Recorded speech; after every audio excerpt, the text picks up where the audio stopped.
What's up mga kabudol?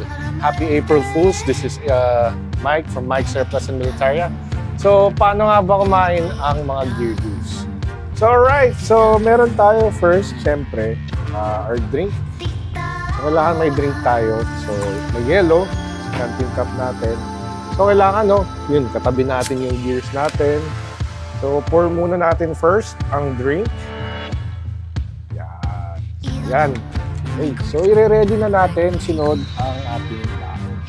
So before that, ayusin pala muna natin. Kailangan may plato tayo. Kailangan may plato tayo na kakainan.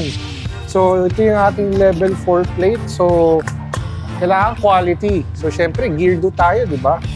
So yan, may plastic labo. Yan yung ating ano. So since we are Filipinos, yun, may baon tayo, no? So, yun, naka-foil pa. So, save natin mamaya yung foil, no? Baka kailanganin ng mga ating tropa. Right, so lagay na natin ang ating pagkain sa ating plato, no? Siyempre, since dito tayo, yun. Yun. Pansit, lumpiang Shanghai, pakita natin. So, yan. Yung baon natin, guys. So, gear do. Siyempre, elitista tayo, di ba?